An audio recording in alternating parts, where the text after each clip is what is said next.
viu, gente? Tá tudo sendo gravado. É verdade. Então, Márcio Dib, seja Obrigado, bem-vindo, meu amigo. mais uma vez, eu quero agradecer pela oportunidade de estar aqui com vocês. Vocês sabem o tanto que isso é importante, o tanto que eu considero a importância deste programa para Cristais, como um localizador da nossa história, como um progressor e um transmissor da nossa história, né?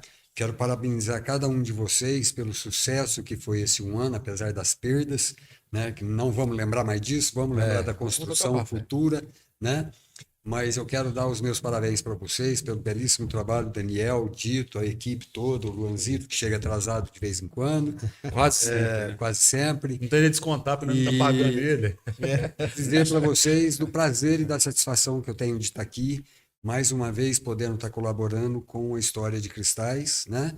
Quero aproveitar esse momento, além de dar os parabéns para o podcast Você Aqui, também dar os parabéns para Cristais Paulista na sua totalidade, pela comemoração dos seus 68 anos, né, de emancipação política, administrativa, de 68 anos de gestão da sua própria história, né? E como vocês falaram, a gente pode ser pequenininho, mas as nossas histórias são bastante grandiosas, né? Muito grande. Eu quero agradecer a vocês dois por mais essa oportunidade. Eu quero agradecer a esse podcast por mais essa oportunidade de estar aqui à disposição de vocês, né, para falar um pouco sobre a história de Cristais. Márcio, Nós te agradecemos. conta pra gente como surgiu o Cristais Paulista. Então, a gente remonta aí uma fase bem longínqua que pode-se dizer que é do início do século XIX. Né? Assim, não há uma definição de data muito precisa, mas deve ser por volta ali de 1820, 1830. No estado de São Paulo, ele ainda contava com muito poucos municípios. E os municípios restantes que tinham era muito grande, era uma imensidão de área, né? Eu gosto sempre de falar que nós somos filhos de Mogi-mirim, né? Por quê? Porque Mogi-mirim era a sede proprietária deste município, não só deste, né? Porque foi uma consequência. De Mogi-mirim saiu o território de Ribeirão Preto, que por sua vez depois saiu o território de Franca, que por sua vez saiu todos os filhos de Franca que estão aqui em volta, né? Então isso traz Cristais Paulista desde Mogi-mirim até os dias atuais, passando pelas suas fases, né? Por todas as fases que ele teve que passar. Mogi-mirim, Ribeirão Preto, Franca, aí surge a cidade mais nova dessa região é Cristais Paulista, porque antes disso surge Rifaina, surge Pedregulho, surge Jericoara, né? E nós somos o filho caçula de Franca, cujo território era pertencente, então, à cidade de Mogi-mirim. Isso né? nós estamos falando de emancipação política. Não, né? isso nós estamos falando, isso nós estamos falando do desenvolvimento deste território que o traz até o seu reconhecimento em 1895 como Vila de Cristais, né? Em 1895 ele passa a ser reconhecido regionalmente como Vila dos Cristais, né? E o que ocorre de importante nesse favor, nessa época, nesse período? A grande quantidade de terra adquirida pelo José Alexandre Vilela de Andrade, né? E aí, a Avenida Antônio Prado nossa hoje é a antiga Estrada Franca-Minas, né? Porque era a Estrada Velha de Franca, Minas Gerais. Aí o que acontece? Como ele compra essa quantidade de terra, é o local escolhido que ele escolhe para fazer a máquina de beneficiamento do café que ele produz e também dos grãos que são até produzidos por outros fazendeiros, né? E aí ele constrói um pouco para cima, isso nós estamos falando ali da região da Casa da Cultura, né? Que é a máquina hoje onde é do Carlos Mendonça, né? Sim. Então ele constrói aquela máquina para uso próprio, mas também ele fornece para o pessoal da região, aí depois ele constrói a casa que é do contador dele, que é o Dr. Antônio Prado, né? Ele constrói essa casa para o Antônio Prado, que é o contador dele oficial, e um pouco mais para frente ele constrói aonde é a Crisfran hoje, que ali era a venda do Antônio Prado, né? Que era uma forma que os colonos tinham como comprar os seus produtos, né? Bom, isso nós estamos falando de 1895. Nesse meio período ocorre aí um entreveiro entre a política francana, entre os partidos da própria política francana. E qual que é esse entreveiro? Naquela época, os vereadores e alguns cargos dentro do patamar da política, eles eram indicados, eles não eram votados como é a modalidade de hoje. E o lado norte de Franca com o lado sul de Franca começa uma briga, então, uma briga ranheta, porque o de lá sempre era mais favorecido do que os de cá. E os de cá começam a reivindicar. Né? Ó, mas por que de lá é mais favorecido e do lado de cá não há nenhum favorecimento? Dificilmente um daqui vai e chega a uma vereança, a um cargo, né? E eles começam com essa peleja. Bom, e o que resulta isso? Resulta numa divisão quase que territorial. Por quê? Porque o proprietário da fazenda fala assim, então é questão de população, então nós vamos fazer a nossa vila. Porque não tinha uma vila em Cristais. Com a influência política dele, em 1910, ele consegue criar o Distrito de Cristais. O que tinha no Distrito de Cristais? Nada, absolutamente nada. Tinha o armazém dele, tinha a casa do contador dele, tinha o armazém que era dele, né? Tinha a estrada. A Mogiana, que chega nessa região em 1886, tinha algumas casas, não tinha estação ainda, né? Mas tinha algumas casas das pessoas que faziam a manutenção dessa via. Enfim, era tudo muito esparso. Mas ele consegue implantar, então, em 1910, o Distrito de Cristais. Aí sim, Cristais passa a ser conhecido oficialmente como um distrito da comarca de Franca. E eles têm um outro pensamento que é muito evolutivo para Cristais. Ele fala assim, bom, como é que nós vamos habitar isso aqui? As terras são minhas, mas como é que nós vamos habitar? Com funcionário? Não. Vou fazer um empreendimento imobiliário. Né? Então, daquelas 10 unidades residenciais que tinha aqui em Cristais, que pertencia a Mogiana, e algumas outras esparsas, que na grande verdade era de colonos, né? Da própria fazenda dele, ele fala assim, nós temos umas 10 unidades residenciais aqui, nós vamos abrir um loteamento de 247 lotes, de primeira linha. Tudo 10 por 40, com 400 metros quadrados. E aí o que ele faz? Ele manda buscar o engenheiro Dr. Luiz Rodrigues Nunes, que é um engenheiro agrônomo, que chega na cidade, e ele é baiano, né? Ele vem da Bahia para prestar um trabalho, me parece que era no fórum de uma cidadezinha próxima de São Paulo, que no momento eu não me recordo qual é, mas ele vem para essa região. Ele era muito conhecido do Alexandre Vilela de Andrade, e o Alexandre Vilela traz o Dr. Luiz Rodrigues Nunes para Cristais para fazer um projeto. Tanto é que se a gente observar, a gente vai ver que na primeira planta de Cristais que foi construída, no primeiro projeto urbano deste empreendimento imobiliário que foi construído, o município de Cristais é altamente planejado, a malha urbana de Cristais é altamente planejada. E como ela foi planejada? Com 3 avenidas horizontais, 9 ruas verticais. 247 lotes, e o loteador doou para a cidade. Você falou, a medida é 20 por 40, né? Era 20 por 40. 800 metros. Né?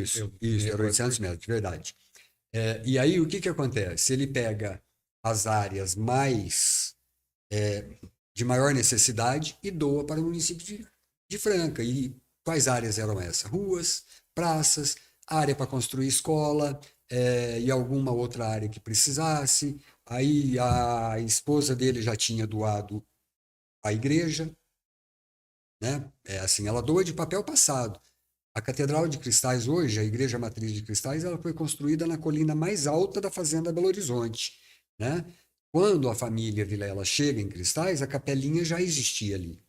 Mas como as terras passou a ser dele, aquele espaço também passou a ser dele. Ele tinha uma capela dentro da cidade, e aí o que acontece? A esposa dele doa, junto com as doações, doa para a igreja aquele espaço. Né? E aí fica definido praça, fica definido uma série de coisas, ruas, né? A área escolar.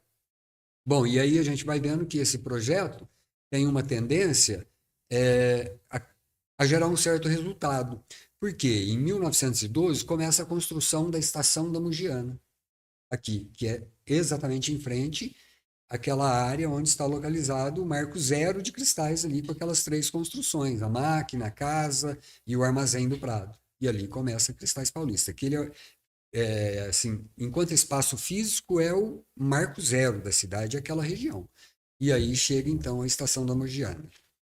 O que acontece depois desse planejamento? É um planejamento que dá muito certo, porque na verdade assim, ele doou todas as terras que ele precisava doar e o que sobrou, os 247 lotes, ele vendeu a livre interesse dele, vendeu para quem quis, como quis, e os fazendeiros da região, claro, começou a comprar esses lotes, como é o caso do Coronel Juca Pedro, como é o caso da casa do Dr. Luiz Rodrigues Nunes, depois a outra casa de baixo, que são tudo construções desse período, entre 1914 a 1920, surge todo esse aglomerado de casa antiga. E ao longo dos anos, isso foi sendo profundamente habitado, né? Se nós não tínhamos quase habitação, em poucos anos nós passamos para mais de 3.500 habitantes na zona rural e urbana. Muda muito, Que né? legal. Será que já tinha um campinho de bola, hein? A esse distrito. Tinha. Duas traves de bambu. Então, tinha. Agora deixa eu te contar para você onde que era o campinho de bola. Eu dou um doce se você adivinhar. Não tem, né? Onde é o craque, o salão? Não. Não foi o primeiro? Não. Lá a quadra, né? Dentro da Praça de Cristais. No centro. Na praça. Foi ali que surge a maioria dos timinhos de futebol. Eu falo timinho, mas é carinhosamente, viu, gente? Porque tem time que está aí até hoje. Tipo, por É exemplo, de minha maneira carinhosa de o Cristais Futebol Clube surgiu ali. Das peladas que havia na praça de terra batida. Isso era o quê? Nós estamos falando de 1914, né? Então, aí o que Legal. acontece? Todo mundo, não é à toa que aquela área foi definida como a área central da cidade, porque já tinha uma tradicionalidade, até por causa da capela ser existente ali, de várias comemorações que tinham Pessoas se ali, reunirem, né? a área já era limpa para essas intenções. E aí tinha criançada que brincava de futebol, toda a vida foi assim, até mesmo antes de 1914, né? Eles já brincavam ali de futebol, várias famílias já se reuniam ali para as festas da capela, entendeu? Então, é uma área muito tradicional e ela foi formada para isso mesmo, para ser uma área central da cidade, né? E ali surge a maioria dos timinhos de futebol daquela época, que era a diversão da criançada, era o local do namoro, era o local do passeio. E aí começam a surgir, né? Em 1914, o Coronel Juca Pedro resolve fazer a construção do palacete dele aqui, né? Assim, era uma obra fenomenal para um local como Cristais Paulista, como distrito de Cristais, né? Vamos dizer assim, vamos voltar e falar o que era na época, distrito de Cristais, né? Era um palacete, na verdade, com todos os seus materiais importados da França, da Itália, e de outros lugares do mundo, né? E aí ele começa a construção em 1914, só termina ela em 1917. E aí ele passa a morar ali, né? Não, de E qual aí, você tá falando? do Sobradão. Ah, não. Calma, Isso, do calma. Coronel. Depois a gente vai falar vamos falar dele. Não, Vamos você falar pode voltar dele. nele. Aí você pode voltar nele, Aham. né? Só dar uma pausa assim no que o Márcio está falando. As pessoas, né, que estão assistindo, eu acho que é fixante, com a história, a conversa, a gente está aqui, né? E o tanto que é importante isso para nossa cidade, ter Extremamente importante. esse centro, né? Esse conteúdo, essa pessoa não. Essa pessoa, lógico, mas que traz esse conhecimento, né? Para as pessoas Então, que eu vou visitarem naquela esse evento. máxima, que sempre é verdadeira para mim, na minha concepção. Um povo que não conhece sua história é um povo perdido num tempo. Não é, cara? E assim, eu Né? vou te E falar. ele é mesmo perdido num E tempo. cuidar, Ele né? não tem a tradicionalidade do cuidado. Você Então, entendeu? Se ele não conhece, ele não cuida. Né? Eu quero falar da importância disso e citar uma vez que eu ouvi do Roberto Aurélio Leonardo sobre a praça central da cidade. Ele falou assim: o Creone trabalhava na praça, não me esqueça disso aí. Sim. Falou Trabalhou assim, muito, Creone, né? e as roseiras, tá dando rosa, e como é que tá o jardim, não sei o que, tá tudo arrumadinho, não sei o que. Sabe por quê?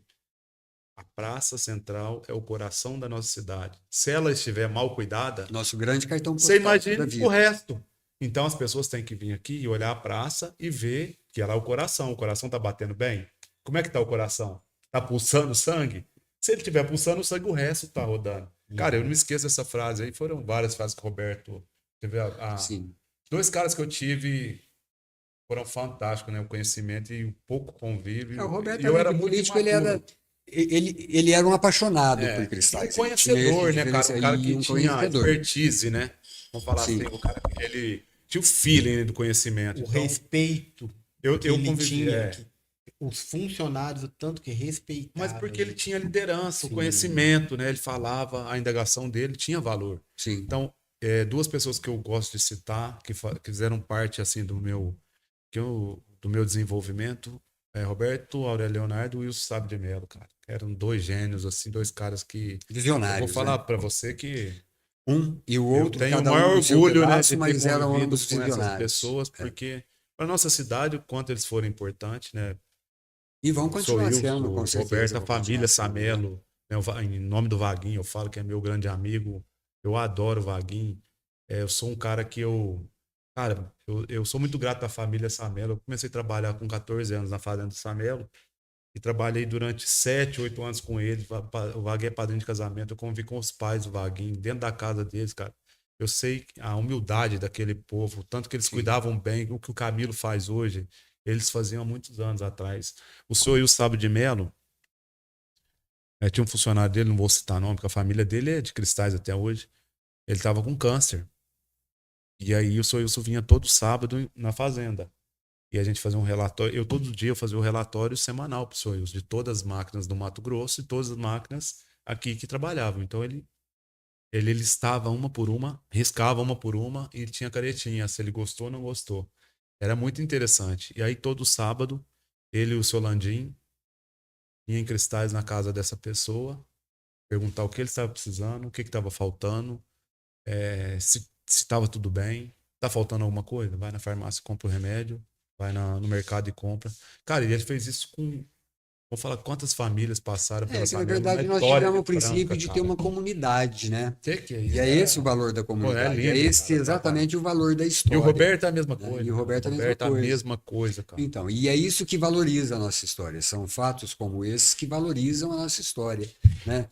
A gente às vezes reclama de algumas coisas e a gente fala assim: havia um tempo em que nós morávamos em alguma casa aqui dentro de Cristais, sem o muro, mas era como se fôssemos um da casa do outro.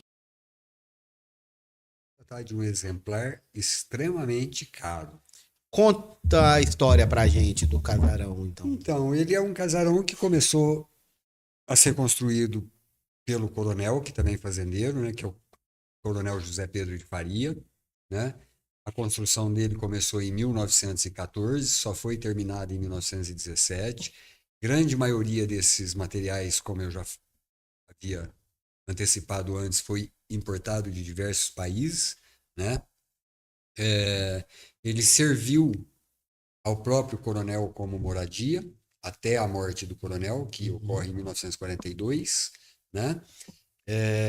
E a partir daí ele começou a ser utilizado por alguns setores públicos, sempre emprestado pela família, né? Que são os herdeiros. Ele já foi Câmara Municipal, ele já foi escola, ele já foi salão de baile, enfim, ele foi um ponto de encontro da juventude de Cristais Paulista, já teve uma rádio funcionando lá dentro, uma radiofone, né? Que era, a transmissão era de dentro do sobrado para a praça, né? Enfim, e fora as histórias que ele foi concentrando. O problema do casarão é que teve uma época em que ele ficou quase que praticamente abandonado, né? Assim, era um super patrimônio histórico ligado a qualquer pessoa de Cristais, e ele ficou um tempão abandonado. Hoje, por exemplo, a gente olha para ele e a gente fica super feliz de saber que tem uma pessoa que está habitando, uma pessoa da família que é proprietária, que está habitando, que todo ano dá uma boa pintura, que tem sido feita algumas reformas de preservação por dentro, né?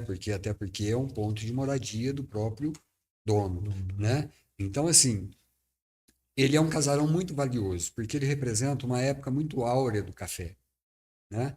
Não só daqui, ele representa uma área do café muito próspera para todo o Brasil. E essa região da Alta Mediana, ela sempre foi uma região que se destacou imensamente na produção cafeeira, né? Então, assim, este exemplar que aqui está, ele não é só famoso por cristais, ele é famoso em diversos lugares da nossa região, né? Porque ele tem um grande valor cultural.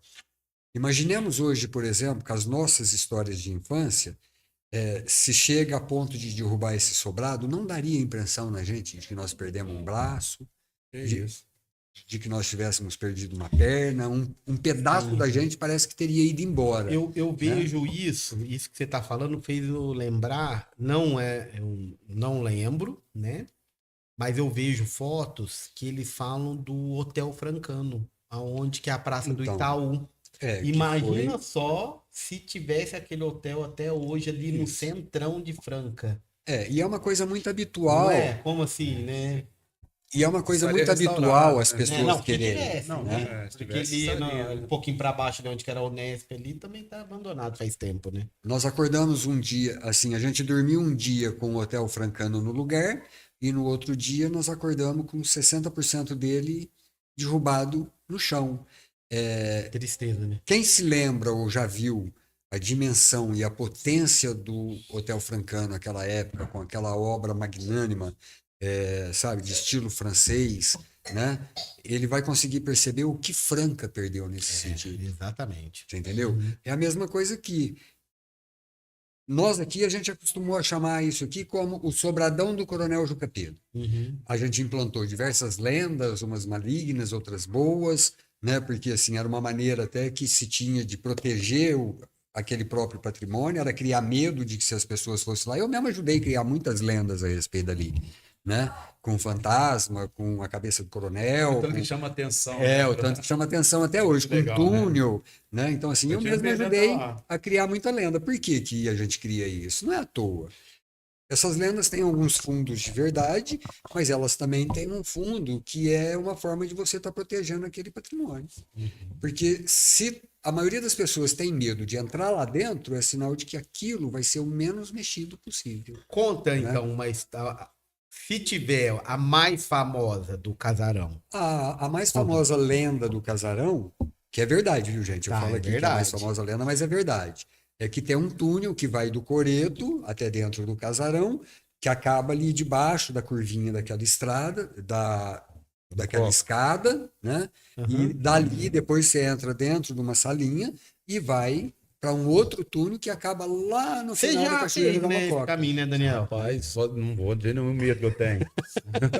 Não vou de jeito, não. Já me chamaram para ir, não vou. Se alguém eu já já- fez esse caminho, Eu já comente cheguei ao aqui, ponto, gente. Comente eu já aqui. cheguei ao ponto de colocar a cara para baixo da escada, mas mais do que isso, eu também Não, vou te moço. falar, não. Tá louco. Rapaz, me dá uma diarreia. Tá doido, eu Então, volto. Que isso? Tem uma outra lenda famosa, medo. né, que foi implantada aí, em que fala que até hoje ainda, se você passar num determinado horário ali próximo do sobrado, você escuta correntes, né, que Isso aí, a gente viveu muito. Isso daí, se já ouvi falar arrastam muito. dentro Meu lá do amigo. sobrado, que são os escravos amigos do coronel que trabalhavam aí. Não, e quantas vezes nós passava ali de noite? Então. Passava ali as correntes. Nós saímos correndo, que nós parava lá dentro de casa, dentro debaixo da cama. E muita gente. Eram as turmas que nós andávamos na turma, time do Pelé naquela época, andava nos 30 na rua. E aí as pessoas pensam que a gente fala isso brincando, Mas mas a é gente mais passava, pura verdade. a gente passava lá e falava assim, ó, as correntes, ó, escuta, escuta. Aí começava a escutar, meu amigo, Sim. perna pra quem tem. Parava debaixo da cama. Se alguém Desse tiver jeitinho. uma história interessante de cristais ou do casarão, manda aqui pra gente. Tem a história também de que o coronel, para vigiar a fazenda dele, ele se transformava no homem sem cabeça, né? Tem a história da mula sem cabeça, né?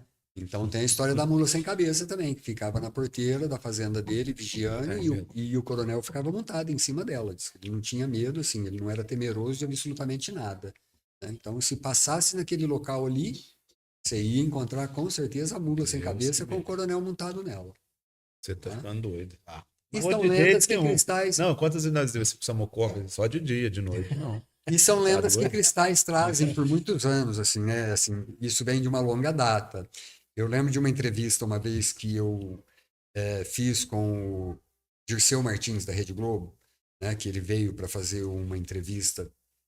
Eu era o secretário de Cultura e ele veio fazer uma entrevista sobre o casarão, e ele me chamou para participar dessa entrevista e ele fez uma entrevista com a nossa população. Uma das coisas que ficou muito detectada nessa entrevista dele é como a nossa população não passava pela calçada do Sobrado. Você podia estar naquela calçada, mas de repente, quando chegava próximo, você se desviava para a rua, para cima da calçada da praça, descia, depois você voltava para o local. Você desviava da calçada. E isso é legal também, que você abriu um precedente aqui para não É. falar. Cristais, culturalmente, ninguém anda na calçada, né? Não, É cultural é isso. verdade. Sim, É É cultural. proibido andar na proibido. calçada. é Não, mas cultural. é engraçado. porque E isso vai cada acabar ci- dentro de, cada dentro cidade de alguns tem sua- atropelamentos. aí. É, com certeza. Quando Mas cada começar alguns cidade, atropelamentos, isso vai acabar. isso é cultural de cada cidade.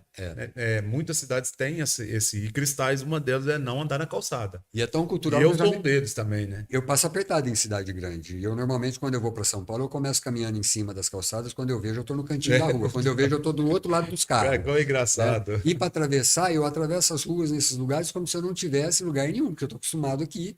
Eu atravesso, né? Então, beleza. Em São Paulo eu faço isso também Que por é isso? hábito mecânico. Vai virar um passarinho morto. Ó, o Daniel vai contar uma história agora, tá? História cristalense. Vamos, vamos. Do cachorro? Não. Não, é outra. Nas suas revistas, né, que você trouxe hoje, todo o seu material, o que que você tem de uma história que você acha interessante, que você gostaria de contar pra gente? Eu acho que toda a história de Cristais é bastante interessante. Com certeza. Não estou menosprezando as suas histórias, Sim. não. Eu quero que você conte. Sim, assim, Ao que só para você enquadrar considera. ela dentro de alguma coisa, eu acho que toda história de Cristais, ela nasce de uma forma muito bonita pra gente, até porque nós somos muito puxa-saco de Cristais, né? Com certeza. Então, o tudo tempo para nós todo, se né? torna uma beleza. E eu acho que isso é que é legal. O que eu gosto mais da história de Cristais é, assim, o tanto que isso, de uma certa maneira, de uns 20 anos, 25 anos para cá, isso vem sendo preservado. Essa é a verdadeira história. Com certeza. Você entendeu? Por quê? Porque isso tudo, quando eu olho para todo esse material que eu produzi em forma de revista, o que eu faço com essa produção, na verdade? Eu trabalho muito de forma jornalística. Então, eu pego um tema, construo uma matéria. Eu pego outro tema e faço uma outra matéria. Dentro dos temas que eu trabalho, todos eles eu procuro com cunho histórico. E aí a gente percebe o tanto que Cristais teve pessoas valiosas, o tanto que Cristais teve pessoas que lutaram por isso aqui, que brigaram, né?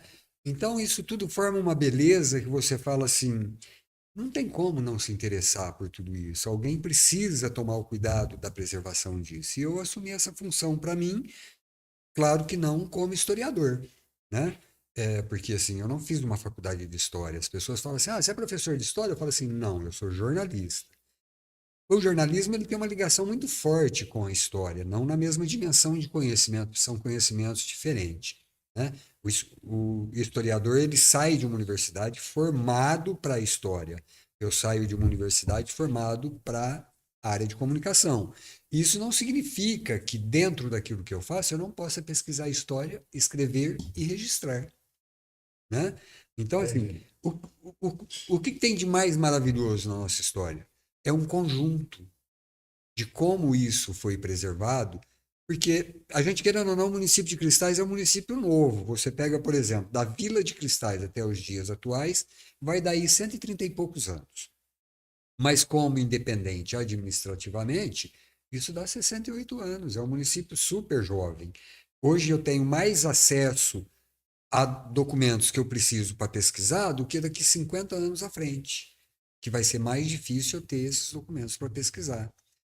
Aqui em Cristais foi feito um trabalho bastante interessante, que ele passou, inclusive, pela minha mão, a partir de 1996. Eu fiz uma seleção dentro do corpo da prefeitura inteiro. Eu retirei de dentro da prefeitura todos os documentos que poderiam ser considerados históricos e retirei de lá de dentro todo o acervo fotográfico e fui acoplando isso num local onde isso tudo ficasse bem adequado. Hoje nós temos centenas de documentos importantes guardados nos arquivos lá do museu, né? Que Estão lá ainda? eu espero que Você sim. tem ido lá? Faz 2 anos e 4 meses que eu não piso lá dentro, mas eu espero que esteja.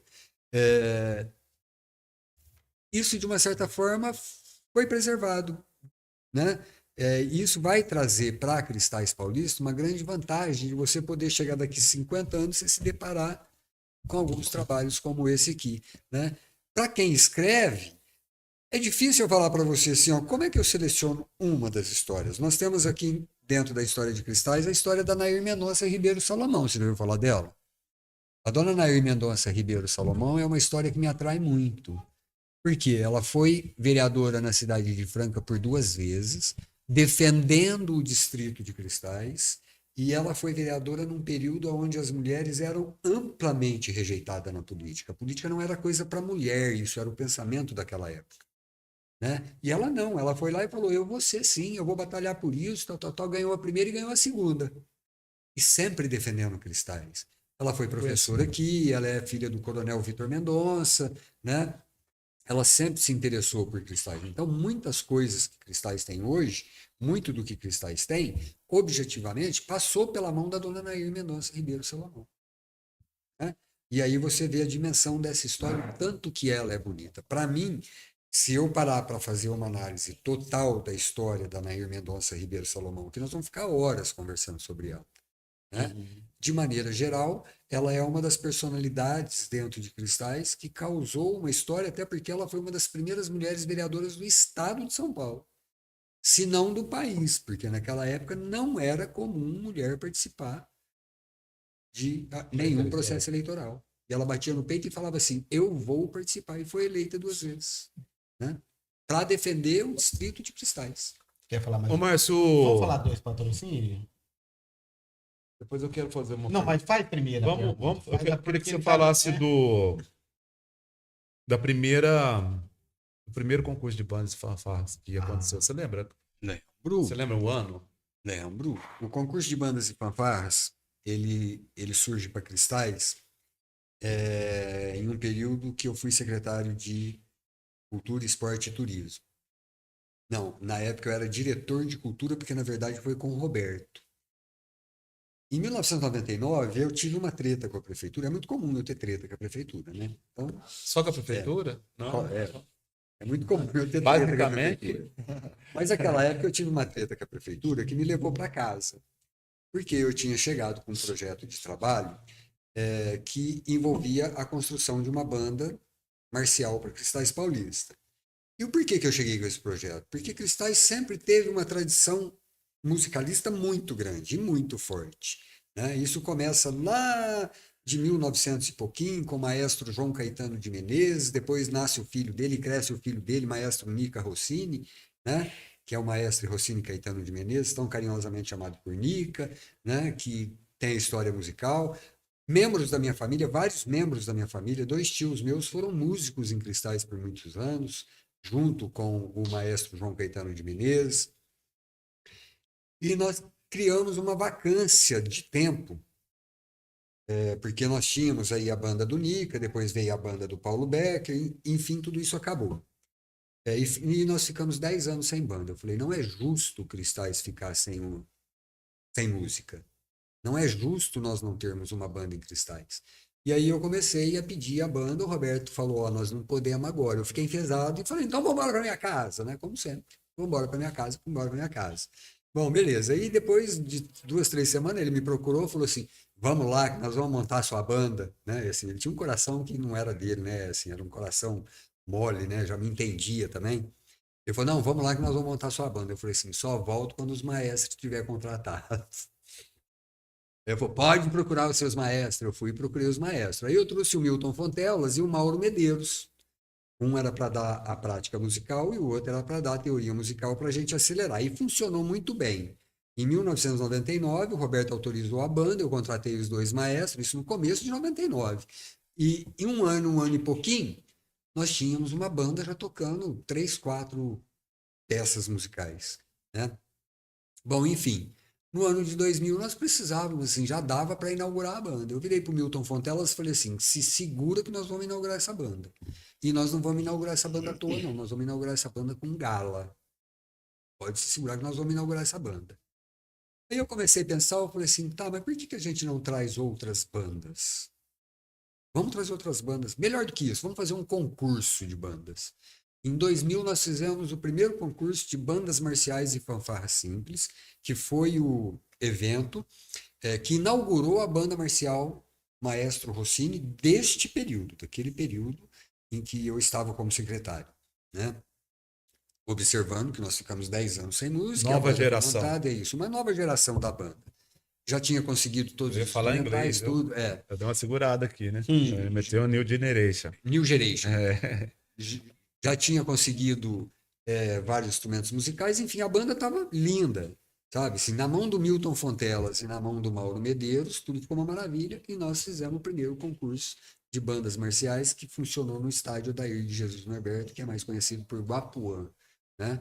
Então, o nosso primeiro concurso foi no ano de 2000, né?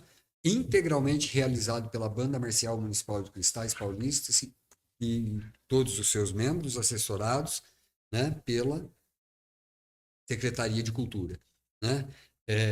E ali a gente começou a criar o estatuto do concurso, né? Tipo, por exemplo, a banda só participou naquele ano como receptora e com uma apresentação especial. Ela não poderia participar até porque ela era do município. E aí nós fomos criando essas Mas aí já regras, vinha né? umas regras, né, do sistema mesmo, né? Porque a banda tinha uma associação Aí nacional, ou não, paulista, não, alguma então, coisa assim. isso vem muito depois, né? Assim, né, por exemplo, quando chega na nona edição, aí a gente firma um convênio com uma associação do maestro Silva Aldez, que é da Regional de Ribeirão Preto, né? Então a gente tem essa associação e a gente firma um convênio, só que naquela época nós tínhamos muito mais expertise, porque nós já estávamos no nono concurso de bandas e fanfarras. A gente tinha muito mais expertise na realização de concursos de bandas marciais e fanfarras, já tinha um concurso plenamente exposto para o Brasil, né? Assim, a gente já estava com um concurso de nível nacional, né? Mas qual que era a importância de vir essa associação para cá?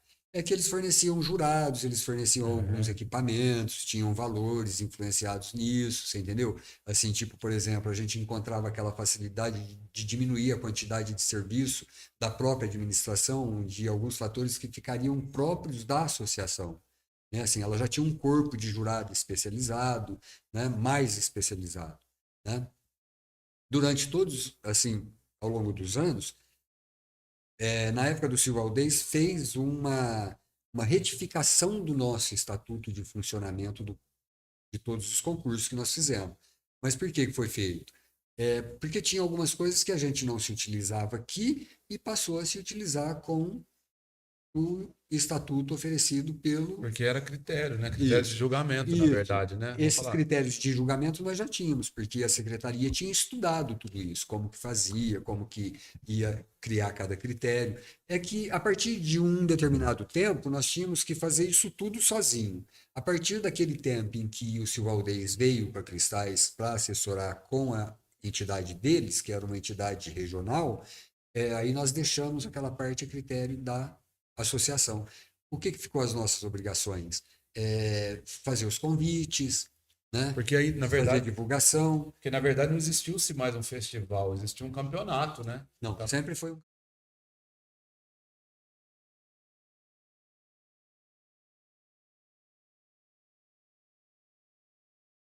Você criou um concurso de bandas marciais e fanfarras simples próprio dele.